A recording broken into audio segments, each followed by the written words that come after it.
Hi everyone, and welcome to this CSRO Future of Meetings talk. My name is Glenn, and as a member of the organising committee for this conference, I'd like to start this session off by acknowledging the traditional owners of the land on which we meet today. For me, that's the Darug people, and so I'd like to pay my respects to their elders past, present, and emerging. It's my great pleasure to introduce to you all our next keynote speaker, Renji Bijoy. He's the founder, CEO, and CTO of Immersed, a startup company now partnership with Facebook to produce the next virtual reality offices. These offices are already in use by tens of thousands of users around the world, and quite often for more than 40 hours per week. Renji has a master's from Georgia Tech in computer vision and machine learning, and prior to this, he was the lead software architect at greatbigstory.com, which he helped to grow to nearly 3 million subscribers in just a couple of months. He's here today to talk about the future of VR in the workplace and the impacts it's going to have on our society at large. After the talk, Renji will be joining us in an open discussion call, which you can all join as well, and where we can ask him more about the talk. I hope you enjoy the talk, and please join me in welcoming Renji for his presentation. Thank you. Hi, my name is Renji, and welcome to How Virtual and Augmented Reality Technology Forever Change the Future of Work. I'm the founder and CEO of a high growth, venture backed tech startup partnered with Facebook to build virtual reality offices. And quite literally, what that means is in the future, whenever it's time for you to go to work, you would put on a pair of Facebook glasses or Apple glasses and you would teleport into the virtual office. You'd be surrounded by your coworkers who at their own respective homes have put on their pair of Facebook or Apple glasses or whatever the hardware looks like then. And they've also been teleported into that same virtual world with you, surrounded by your screens, surrounded by your whiteboards, as if you were physically present in the office. The cool thing about this is it enables remote teams all around the world to recreate the in-person experience, but also it gives companies that don't have a presence in different parts of the world to have access to global talent. And so I wanted to sort of dig deeper into what essentially COVID did to our world and how technology adapts and reacts to the current state of our world right now. But to give you a little bit of background about myself, I have a background in mathematics and computer science. My bachelor's was from Emory University. Once I graduated from there, I started working as a web architect at a couple of different Fortune 500 companies here in the US, and decided that the web world wasn't really where I felt like I could make the most impact. I wanted to build really futuristic technology. And so I decided to pursue my PhD from Georgia Tech, focused on computer vision and machine learning. But that was taking a little bit too long, and so I decided to drop out of that and settle for the master's. And so now I have a master's in computer vision and machine learning from Georgia Tech. Um, but as I realized that every software development team that I had been on or led, it was very clear that the people who worked remotely uh, had a very distinctly different behavior from those who worked in person. Those who were in person were able to be part of the conversation. They were able to be impactful at work, whereas those who were on the phone or on the video call were disconnected or disengaged. And so it was very clear that there was some sort of disconnect here, right? As video conferencing software became more popular in the past 10 years, it became clear that it's just not the same as being in person. And so we've been sort of stuck in a world where the state of the art for remote work is things like Slack, or essentially having chat platforms or video conferencing be your main form of communication. So as we think about how there are very clear problems in the remote working world that can be solved to give us a better remote working solution, I looked around and realized that the current state of the art just wasn't good enough to recreate what we already have in person for our teams. And so even times like today where COVID prevents us from being physically together, like even right now, I had realized that this will inevitably become a bigger and bigger problem. And so I decided to actually quit my job as a web architect, and use some of the artificial intelligence and computer vision, machine learning technology and learnings that I had learned from my PhD, or rather my master's, and decided to start my own companies, and not just for the sake of building a company, but rather building a product that people would actually want to use, and not just be comfortable working in the virtual office, but ultimately make that experience a compelling experience. And so I had applied to this program called Techstars. It's the main competitor to this program called Y Combinator, if you've heard of that. Companies like Airbnb, Dropbox, Stripe, Reddit, Twitch, those came out of the accelerated program called Y Combinator. ClassPass, DigitalOcean, SendGrid, Twilio, etc. They came out of Techstars. And so we were one of 10,000 companies that had applied worldwide to Techstars Chicago, and we were one of the 10 companies that got in. And so we were surrounded by an amazing group of investors, mentors, advisors, etc. And so as I knew how to build this sort of future of work or virtual office technology, I was surrounded by awesome mentors that had taught me how to raise funds, how to build a company, how to hire, and all of those things. And so the cool thing is we had raised about $4 million to date, $4 million USD to date, and we are now released to the Oculus store, and we are quickly figuring out what it looks like for people during COVID to work in VR 40 plus hours every week. We have thousands of users who do that every week, who are collaborating together, who are staying focused on their work. And so I do want to take a step back, however, and talk about what the world did look like before COVID. Our entire lives are focused around work. Entire civilizations localize around major cities where large businesses are planted. So to be part of this society, we waste entire days flying between these cities, and entire salaries combating the inflated housing prices in those major cities. And we spend entire mornings fighting traffic jams. Last year, Americans spent 1.8 trillion minutes sitting in traffic on their way to work. Why do we go through all this hassle? It's because being in the office is the most effective way to collaborate and get work done. Our coworkers are around us. We have our multiple screens at our docking stations. We have whiteboards where we can collaborate and brainstorm. These solutions are essential, but the rest of our lives suffer in order to have access to them. And so as an attempt for freedom, we try to use video conferencing apps or chat apps where miscommunication is the norm. These different video conferencing apps barely work. They even just right now, this is a recording because of the fear that there would be a disconnection in our presentations. And so sometimes we'll even hold our laptop webcams up to the whiteboard and try to brainstorm with our remote team. Right? These are just not the clear solutions in our 2020 world. And so as we sort of think about how remote work was already on the rise for the past decade, it's become very, very clear that COVID had only really accelerated what was already happening, right? It was creating a more on-demand world. If we think about the way we do shopping, or the way we did shopping even before COVID, Amazon was becoming increasingly more and more ubiquitous. It was becoming the social norm for ordering things. Instead of driving to Walmart or Target or whatever store you go to locally, most people loved the on-demand convenience of just going online and searching for what they want, reading a bunch of reviews, and submitting an order and not having to think about picking it up because it would just arrive to their doorstep. COVID has astronomically impacted Amazon very clearly. Companies like Walmart and Toys R Us and Kohl's have had to figure out how to adapt to that. And so you think about even people who had computers from their jobs, but ever since they started working from home or decided to switch jobs, they realized they had to buy their own computer. And so you see Mac and Microsoft, their stock going up because the number of devices that they're shipping had also astronomically increased.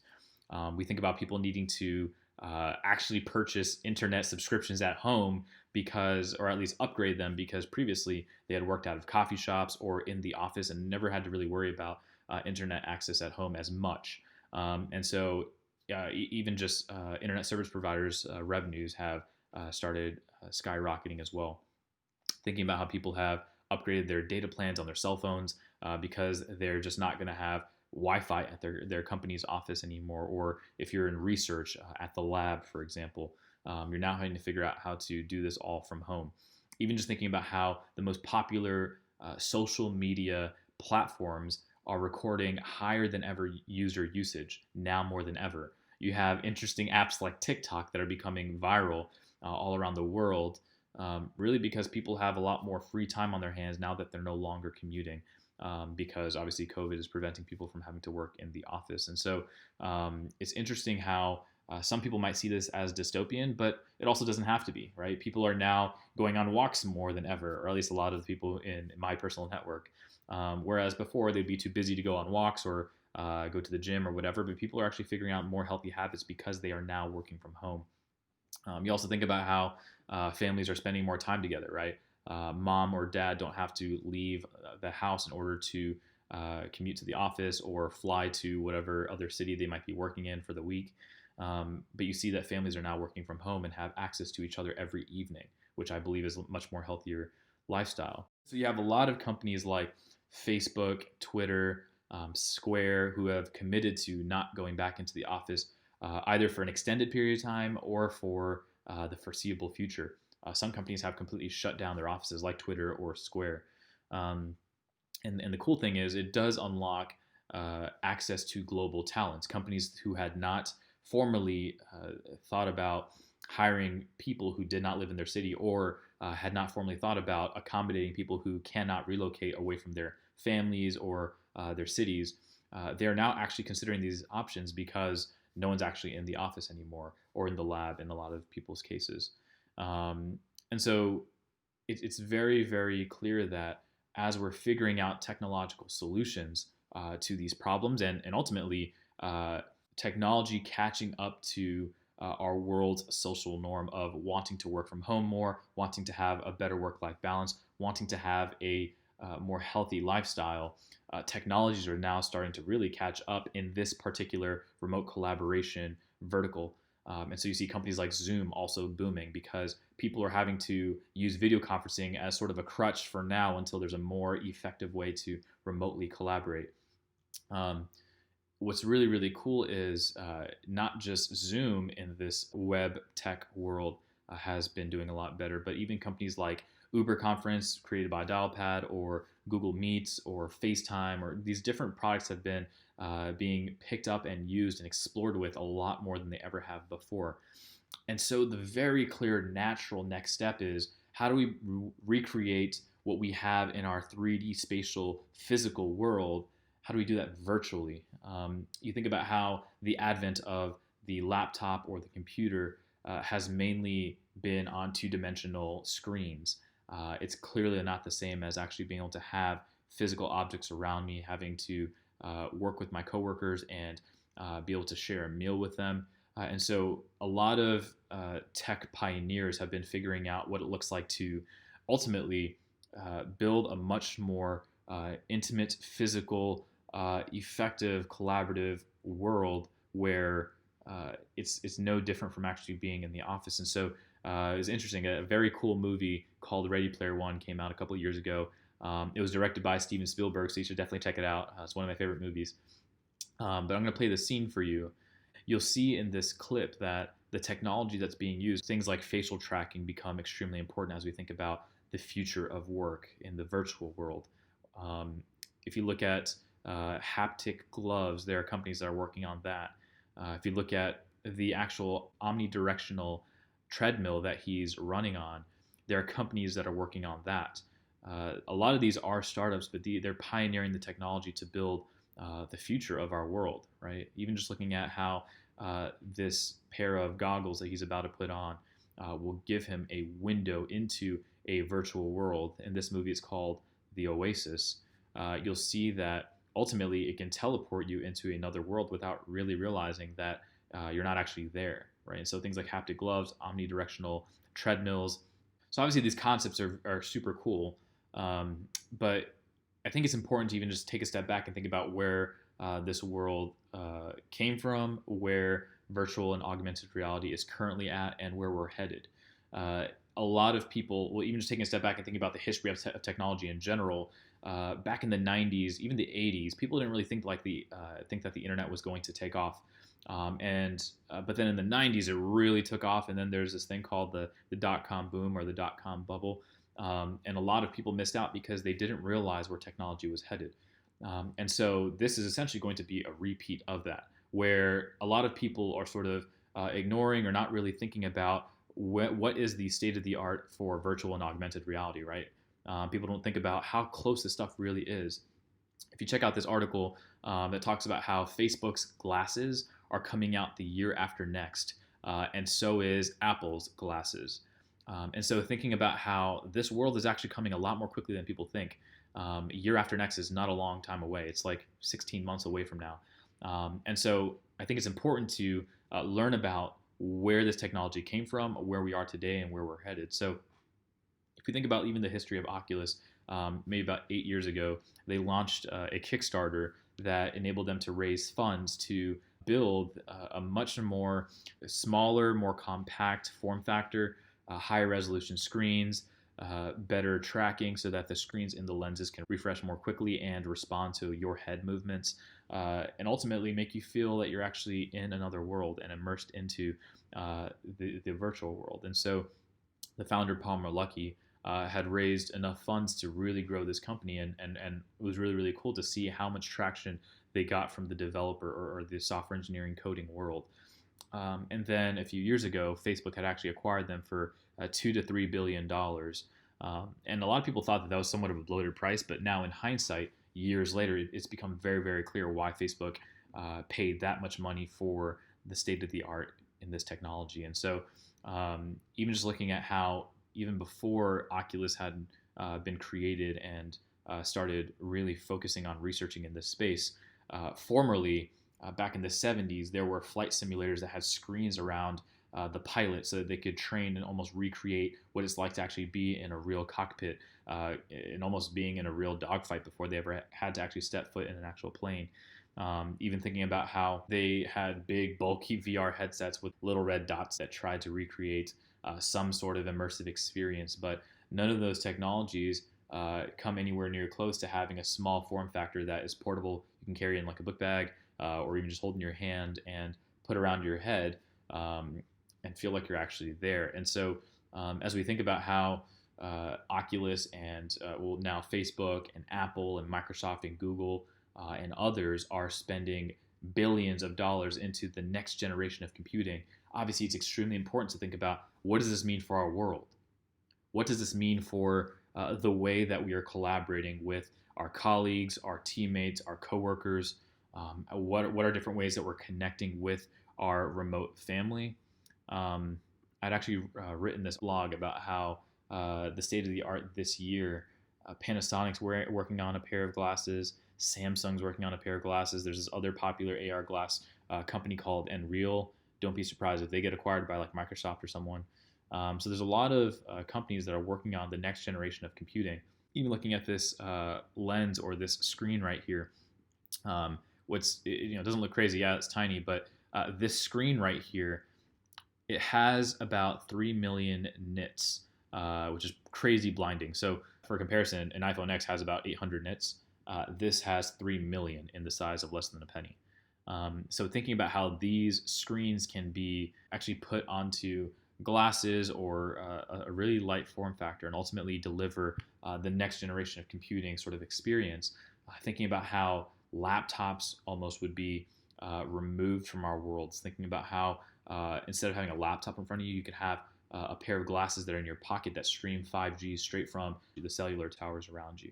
And how your screens and your desktop and your coworkers could be streamed right into that pair of glasses. And the glasses could have cameras on them that can detect your hands, that can have internal cameras that detect your face, and ultimately creating really the next generation of computing for our world. There's this company called Magic Leap that a few years ago had this concept video where you see there's like sort of 3D representation of YouTube pulled up.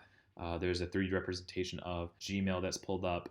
And ultimately, the concept here is showing, hey, like, because we think in a 3D spatial sort of way as a human being in a physical world, having a 3D menu probably makes more sense. In this case, this person's going to want to play a first-person shooter type game. And so now they're going to walk over to this desk that has the physical weapons in front of them so they could choose their weapon, and ultimately be able to interact with the virtual world as if they were in another place. And so or as they're bringing other things to them, right? So it has 3D spatial awareness. It can detect that wall and has a fake explosion against that wall when you shoot there. Or this alien drops out, or this robot drops out of the ceiling, and so now having to figure out how to survive, right, or whatever. So the point is, obviously, there's just a game or a proof of concept, but we have to realize that the next generation computing, it's coming and fast. I'm not just saying this because I'm in this space. What's interesting is before I had even built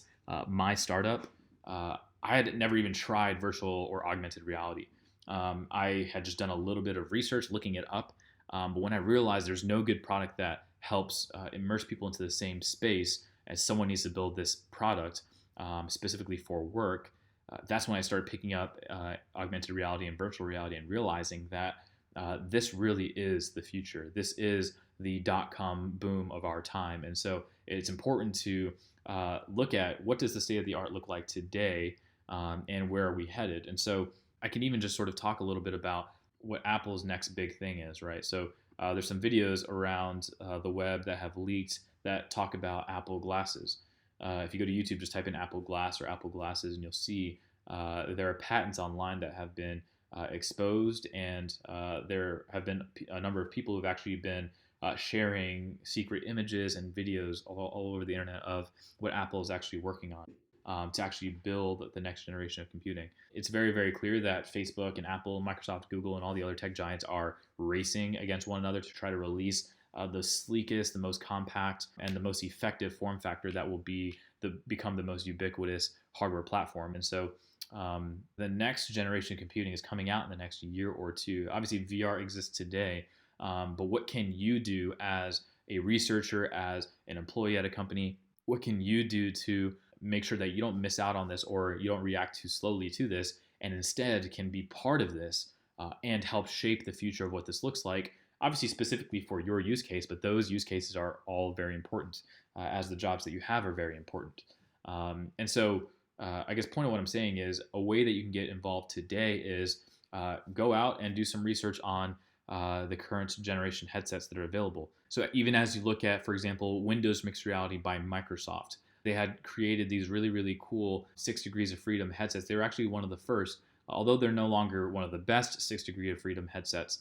They are actually some of the first and are working on a lot of things behind the scenes as well. There's also Valve's Index, which is a little bit more expensive of a headset, but super high resolution and amazing reviews. There's the HTC Vive that's very popular as well. But these are all wired solutions as of today. And so you can kind of tell all over the internet, these companies are working on their next standalone headset that's going to come out in the next year, and super light form factors that we're really, really excited to port our product over to as well.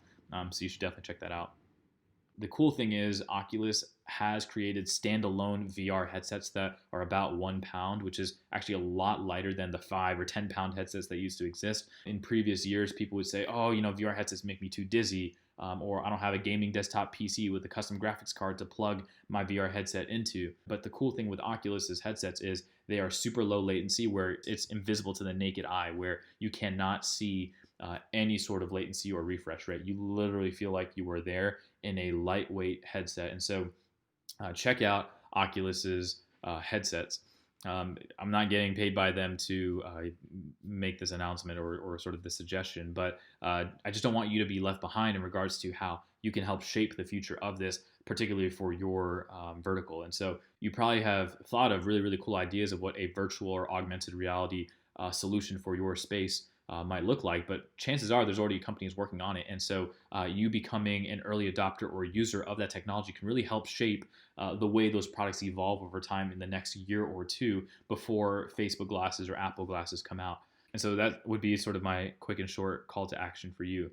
As of today, it is actually very inexpensive and easy for you to pick up a pair of standalone VR goggles or a VR headset where you ultimately can be immersed in, not in just an arbitrary virtual world, but specifically pertaining to your work context. Obviously, the product that I'm building is immersedvr.com that ultimately enables you to have an extension of your desktop in VR, where without any additional hardware plugged into your laptop, we virtually spawn 5 virtual screens right off of your MacBook, laptop, or PC or Linux computers. And you could sit on your couch, your porch, if you're in the lab. Any colleague or teammate or coworker who also has another headset can beam into your virtual space as if you were there. So me and my team are working hard to build this future of work or future of collaboration. Out of all the different competitors in the space, Facebook had actually looked at all the different products and had deemed immersedvr.com to be the top product, which is why they have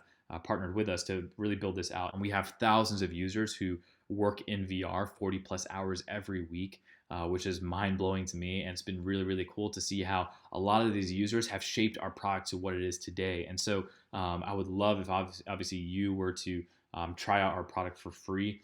You can connect with me on Twitter or LinkedIn. I'll put my handle here below. But I'd really love your feedback, specifically in the research world or any sort of collaborative, remote, technical, professional world.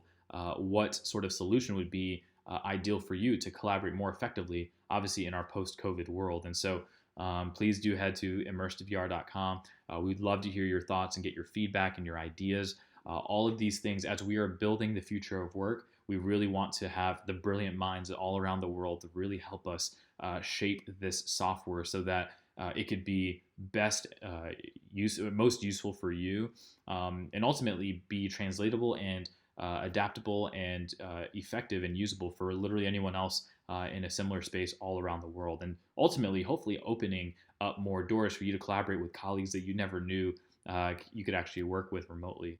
So yeah, feel free to connect with me. I would love to hear your thoughts and your feedback and your ideas. I'm super grateful that you would want to hear about what the future of work may look like, and I hope that you can help shape this future so that our world doesn't have to be this disconnected, isolated, depressing sort of dystopian world, but instead can be a really, really cool utopian world where we have all of our friends and family here locally wherever we live, and we can connect to anyone we want professionally into the virtual world. Obviously, I'm thankful for this time. I'm thankful for you all. I really, really love to see that there's so many people all around the world that are collaborating to build a much more effective post-COVID world so that we can kind of band together and build our utopia here on Earth while we're here. So thankful for the impact that you all have here, and I'd love to get your thoughts and feedback. Thank you so much.